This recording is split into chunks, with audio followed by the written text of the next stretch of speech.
I'm J. Herbert Nelson, Director of the Presbyterian Church Office of Public Witness in Washington, D.C.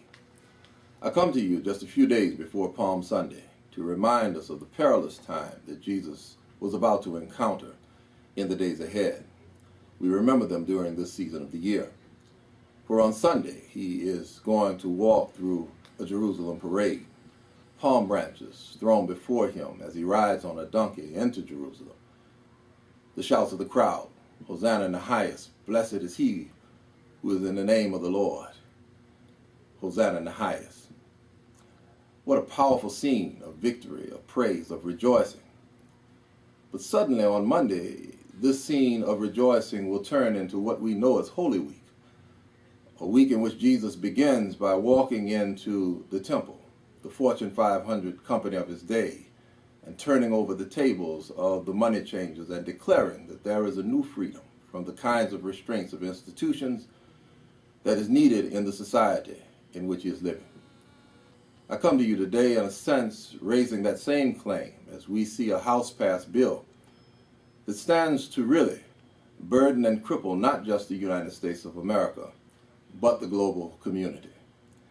Our Presbyterian Church General Assembly in 1986 or 96, in a policy statement, Hope for a Global Future, stated that justice is at the ethical core of the biblical message.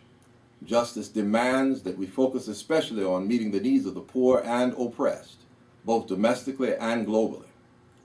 Economic policies and systems must be evaluated by how they affect the dignity of all individuals in communal solidarity, particularly the least, the lost, and the left out. This unprecedented and dangerous cuts that are being proposed to poverty-focused foreign assistance will jeopardize the lives and well-being of millions of children and vulnerable women and men.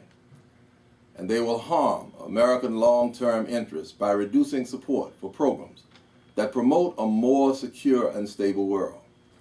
For example, the proposed 41% cuts to the emergency food relief and food security programs will cause millions of hungry children, men and women who are experiencing steep increases in food prices to no longer have the lifeline of United States food assistance. Small farmers in poor countries will not receive U.S. help and increase their productivity to be able to feed more people. You know, there is a proposed 52% cut to donations of United States agricultural commodities and assistance to school feeding programs for the poorest. The proposed cuts would end food assistance to approximately 2.5 million young school children around the world. This would undermine education benefits and also return these children to the brink of starvation.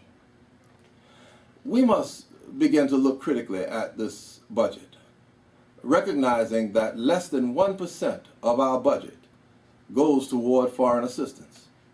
In other words, 0.62% of the United States budget is designated for foreign assistance. And yet the House proposes at this point a cut in that existing budget. We must begin to think that, yes, we are struggling on the brink of despair even here in this country. Many middle-class persons are now living in tents. Many middle-class persons in this country are standing in food lines and soup kitchens. But you know, even in our poverty, we still remain one of the most prosperous and wealthy nations in the world.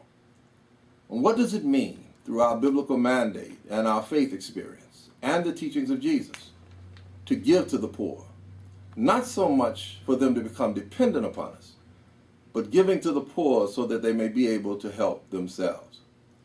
Cuts to the global health account, fighting HIV/AIDS through PEPFAR, dealing with malaria, which is one of the biggest killers in these countries that are impoverished.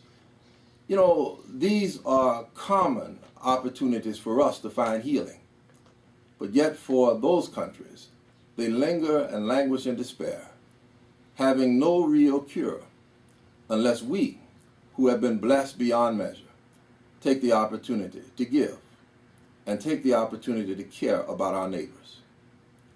Friends, The Presbyterian Church Office of Public Witness is encouraging you during this 2-week vacation of Congress to go by their local offices, stop in their regional and district offices, speak to your congresspeople, call your legislative leaders, and let them know that to find a nation that has the moral opportunity to engage the world in a different way in this globalized society, and yet refuse to do it on the basis of cutting spending, but instead really cutting food from the mouths of hungry people, both domestically and internationally. We have a better way, and there is a better way. Encourage them to begin to look at the way that Jesus requires. But not only that, to look at the way that makes sense to building a true global society. I'm J. Herbert Nelson, Director of the Presbyterian Church Office of Public Witness. I pray that this particular video will inspire you to become engaged in a political process that at this point in history could transform this entire world. But it needs you to be a part of that transformation. Feel free to call our office. Feel free also to look us up at www.pcusa.org, and in the search engine, type in Washington Office. There you will find information that will lead you to us, and we will be willing to answer your questions and speak to the policies of our denomination, as well as speaking directly and forthrightly to the implications of the bills here in Congress. May God's richest blessings be with you during this important season of the year, and we ask that you be a blessing to someone else. I'm J. Herbert Nelson, Director of the Office of Public Witness of the Presbyterian Church. Be blessed.